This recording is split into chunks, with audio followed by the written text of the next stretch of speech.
Po natin ngayon tungkol sa prostate problem ng kalalakihan. Diba? Halos lahat ng lalaki magkakaroon ng prostate problem. Anong mga pagkain na bawal? Actually, meron mga pagkain pala dapat iwasan kung lumalaki ang prostate, kung takot tayo sa prostate cancer, at ano yung mga pagkain kailangan kainin. Tapos yung mga senyales, bibigay ko na rin. Minsan po talaga, ang disclaimer ko lang, nakakalito talaga ang medical studies eh. Minsan, syempre, may medical studies, sasabihin, maganda yung gatas para sa ganitong sakit. O maganda yung itlog sa ganitong sakit. Pero lahat naman, moderation. May mga ibang sakit, baka hindi pwede yung gatas, baka mas bawas yung itlog. Depende nga sa sakit. Ano ba to sakit sa puso, buto ba gusto mo, o sa prostate. So, in moderation, baka bawas kain ito, dagdag kain ito. Kasi nga yung pag-aaral, hindi naman 100% based on medical studies tsaka yung pag-aaral natin. Okay? So, lahat ng lalaki may prostate. Pagdating ng edad 50, lumalaki karamihan ang prostate. So, magkakaroon na ng 6 na senyales, lalo na pag 60 years old or 70. Halos lahat na siguro may prostate problem, lumalaki na siya. So, ang sintomas sa lalaki ganito, mas madalas na yung ihi nila. Okay, madalas na yung ihi. Number 2, gigising maraming beses sa madaling araw para umihi. So, yan, sign of prostate problem yan. Number 3, masakit. Mahapdi habang umiihi. Usually sa gitna ng ihi. Masakit o parang burning sensation. Yung iba naman, habang nagtatalik, masakit din. Pwede rin yun. Pero usually sa pag-ihi, masakit din. Number 4, pwedeng may dugo. May dugo sa ihi o sa semilya may dugo. Pwede ring sign ng prostate inflammation or infection. Number 5, yung prostate. Ano yan eh? Nasa daanan ng ihi ng lalaki yan. Kaya minsan sumasakit yung likod or sa hip area. Actually, medyo bad sign yun pag sumasakit dito. Papacheck tayo sa urologist. At number 6, papatak-patak na lang yung ihi, dribbling of urine. So, puro urinary problem to. Para malaman kung may prostate problem, papa-ultrasound natin yung prostate. Pag napa-ultrasound, malalaman kung malaki yung sukat o maliit, o kung may bukol o walang bukol. Pwede rin pa-check yung PSA test. Okay, may blood test to. Ma-check ito for, for prostate cancer. Minsan din, ang urologist, ina-examine din. Sinusundot dito sa puwet, nakakapare ng urologist, ng doktor kung matigas ba, normal ba, o may problema sa prostate. So, kukwento na natin ano yung pagkaing iiwasan kung ang prostate nyo ay lumalaki. Halos lahat ng lalaki, 50, 60 and above, lumalaki ang prostate, may sintomas kayo. So, iwas kung malaki ang prostate, tawag dyan, benign prostatic hypertrophy, or prostate cancer, kinakatakutan natin. Tulad ng sinabi ko, itong mga pagkain to may pros and cons. Pero kung prostate ang main problem natin, ito yung mga iiwasan, babawasan, at mamaya yung mga dadamihan. Number 1, worst foods for prostate health ay mga red meat. Karne pa rin talaga. Baboy, baka, kahit beef, mga steak, hindi pwede masyadong marami. Konti lang. Nakita kasi talaga sa pag-aaral basta maraming red meat, siguro maraming taba, mas mataas ang risk for serious prostate cancer. Advanced prostate cancer. Pati mga processed meat, kasama rin yung mga hotdog, sausage, ham, malamang pati mga langgunisa, basta depende sa pagkagawa Kung may mga preservatives, mas masama. So, beef, pork, at processed meat, mas hindi maganda. Okay? Hindi naman 100% sabihin, higher risk. So, konting bawas. Mas kumain na lang kayo ng isda, mas kumain na lang ng manok, ng tokwa, at mga gulay for protein needs. Yan. Chicken, fish, tofu, at mga beans na para makakuha ng protina. Number 2, magugulat kayo, dapat iwasan. So, number 1, mga beef. Number 2, dapat iwasan gatas. Alam ko, healthy ang gatas eh. Healthy ang gatas, pampalakas ng buto, pampalakas ng muscle, kompleto yung gatas. Kaya lang, kung takot tayo sa prostate problem, yung mga ang kalaban kasi taba eh. May gatas na full cream milk o full fat na milk.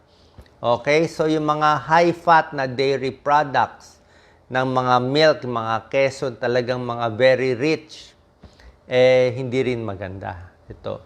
May pag-aaral, nakita nila, pag malakas kumain ng mga full cream na dairy products, tumataas yung cancer risk ng prostate by 9%. Okay? Medyo tumataas. Di nila ma-explain to, possible daw meron mga insulin-like growth factors, o basta dumadami, either lumalaki yung prostate o nagkakaroon ng prostate cancer, tumataas konti ang risk. Sa mga karne, tumataas din konti. Pero hindi 100% na porke kumain ka ng steak at gatas. Ibig sabihin, konting hinay-hinay kung prostate ang problema. Number 3, dapat iwasan sa prostate problem ay alak. Okay? Ito alak, halos sure na hindi maganda. Tumataas ang risk for serious prostate cancer. May isang pag-aaral, 10,000 na kalalakihan pinag-aralan sa prostate cancer prevention trial. Nakita nila, yung umiinom ng alak araw-araw, okay, every day, siguro kahit mga 2 to 3 drinks in a day, basta araw-araw, malaki ang chance magkaroon ng serious high-grade prostate cancer. So, bawas alak o tigil alak na lang, mas maganda. Number 4, dapat iwasan, tulad na sinabi ko, mga fatty foods, diba? Mga prito naman ngayon. Prito, fried foods, saturated fat, kasama na nga yung beef and pork, mga donut na prito, chicken na laging prito, fried, fast food, french fries, lahat yan mga puro prito, tataas ang risk. Okay? Pero syempre, kumpara sa pagkain, pati paninigarilyo, mas masama yung paninigarilyo. Pero yung food, nakakataas din konti. Ito, may mga meta-analysis na pag mahilig sa fried foods, 35% increase ng prostate cancer risk.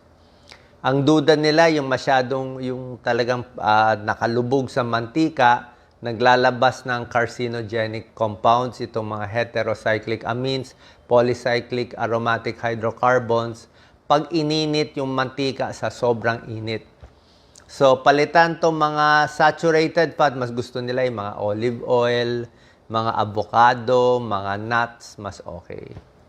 Pagdating pala sa gatas, kanina, pwede nyo palitan yung gatas. Gawin nyo na lang mga coconut milk, gata, a little better. Soy milk, almond milk, cashew milk, ibang milk na lang. O kung gatas gusto, low-fat milk dapat. Number 5 na dapat iwasan sa prostate problem, high sugar, high glycemic index, yung mga sobrang tinapay, pastries, mamantika, fried foods, yan, mga high glycemic index. Yung mga nakakataas din ng diabetes. So, dapat mas prutas, mas gulay kakainin. Yung mga processed foods, mga sa supermarket, yung mga matatamis, kasama lahat yan. Kailangan more fruits, more vegetable, more whole grains, mga wheat bread, brown rice. Number 6, dapat bawasan, pag may prostate problem, spicy foods. Alam ko ang spicy, medyo healthy ang spicy. Diba? Sinabi ko sa inyo, yung mga sili, may capsaicin. Medyo maganda sa baga, maganda sa paghinga. Pero ang spicy naman, kung may almoranas, mahapdi. Diba? Sa mga may UTI, medyo mahapdi din. Ito rin sa prostate, mahapdi din tong spicy foods. Okay? Yung mga may prostate problem na lalaki, pag kumain sila ng spicy foods, chili pepper, lahat mga spicy, mas lumalala yung sintomas nila. Mas sumasakit yung pag-ihi, mas nai-irritate ang pantog, bladder, prostate, lumalala sintomas. So, bawas kung yan ang problema mo. Okay? Yung mga spicy chicken. Number 7, number 8, ito medyo may pag-aaral pero medyo controversial konti ito. Kasi itong 7 and 8 na pagkain at yung mga supplement, medyo okay dapat to eh. Pero para sa prostate problem, may pag-aaral na parang iwas tayo dito o bawas. Number 7, calcium supplement. Alam ko, kailangan ng calcium supplement, di ba? Pag babae na osteoporosis, kahit sa lalaki, ako, meron ako mga calcium iniinom. Paminsan-minsan, actually, calcium supplement ko, mga twice a week lang ako umiinom. From time to time, o mas maganda yung calcium mo, kunin mo sa green leafy vegetables, sa mani, o mga calcium, yung mga ito, mga almond milk, meron din yan. Pero yung calcium supplement, may ilang pag-aaral, nakita nila, medyo tumataas yung risk for prostate cancer. Okay? Hindi malinaw bakit. Pero kung maraming calcium, parang milk, maraming calcium, medyo ayaw nila. So, hindi natin sure bakit. Eh, yan ang sinasabi ng pag-aaral. So, ibig ko lang sabihin, ingat na lang sa calcium supplement sa mga lalaki. Doon na lang kunin natin sa gulay, sa mani, tsaka calcium fortified foods. Okay? Hindi pa naman 100% to eh. Number 8, itlog. Okay? Katulad ng itlog, very controversial. Sinabi ko sa inyo, healthy ang itlog, may protina yung itlog. Diba? Yung egg white, walang problema. Ang issue natin, yung egg yolk eh. Yung egg yolk, medyo hinay-hinay kung may cholesterol. Mataas ang, may takot kayo sa sakit sa puso. Diba? Pero kung mahirap, walang makain, kailangan mo ng murang protina, pwede kumain na itlog. 1 to 2 eggs a day. Sa tingin ko, kung healthy ka, walang problema yan. Kung walang pera, kailangan mo pampalakas. Pero, yun na nga sinasabi ko, pag heart problem or cholesterol problem, mga 3 to 4 eggs per week lang. O kundi, egg white lang. Eh ngayon, may pag-aaral din sa prostate. Ang ayon sa pag-aaral sa prostate, pag kumain ng 3 itlog kasama yung egg yolk, 3 eggs per week, parang, parang allegedly tumataas yung serious prostate cancer. Medyo may isang pag-aaral nakikita bakit tumataas yung risk for prostate cancer. Although, nilagyan ko ng malaking question mark tong egg kasi hindi pa sigurado eh. Doon kasi sa study, medyo may problema din. Nakita nila, yung mahilig kumain ng itlog ay mas matataba at mas hindi rin nag-exercise. So, baka yun ang factor. Baka mataba sila, hindi nag-exercise kasi risk factor din yon. Pagiging overweight, masama sa prostate. Kulang sa exercise, masama sa prostate. Kaya itong eggs ay siguro 3 times in a week lang, pwede na. Konting hinay-hinay sa fried egg, siguro hard-boiled egg, pwede na. Okay? Pero ang mas sure na dapat iwasan sa prostate, red meat, especially beef, processed meat, bawas-bawas, dairy, full cream milk na gatas, alak, fried food, saturated foods, yan talaga mas bawal. Okay? Ano naman ang good foods for the prostate? Yung mga dapat nyong kainin. Siyempre, lahat ng gulay. Especially cruciferous vegetable. Ito yung mga broccoli, cabbage. Yan talaga, mga magaganda. Nababawasan ang prostate cancer by 20%. Gulay lang, oh.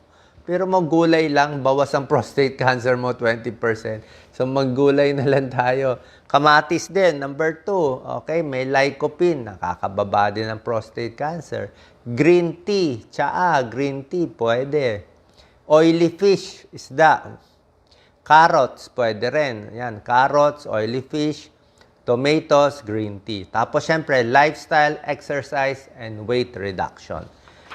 Pag may problema sa prostate, syempre, kailangan mag-consult tayo sa urologist. Kahit tayo, nagko-consult sa urologist.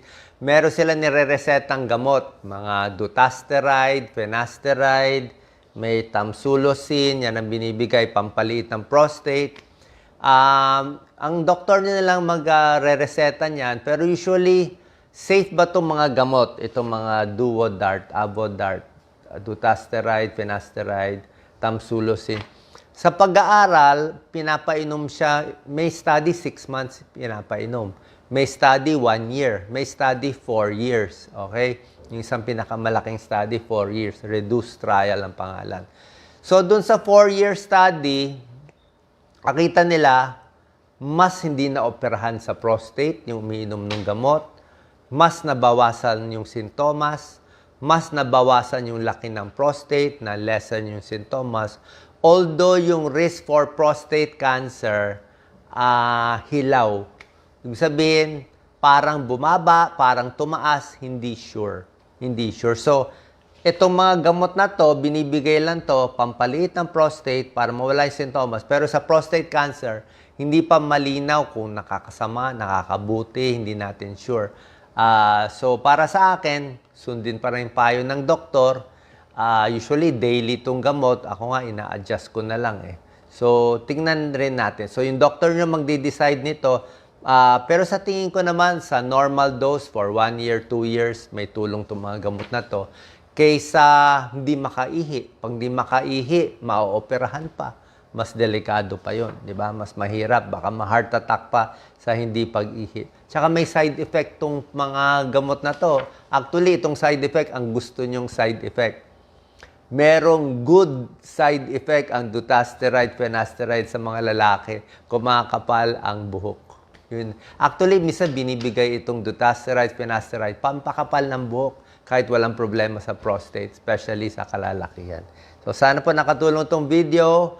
Mga bawal kainin, bawas-bawasan, yung mga dapat kainin, damihan, at consult tayo sa urologist. Siyempre, sa lumalaking prostate, at bantay din tayo sa prostate cancer. Yan ang binabantayan nating mga kalalakihan. So, sa mga misis, ituro natin to sa inyong mister. God bless po.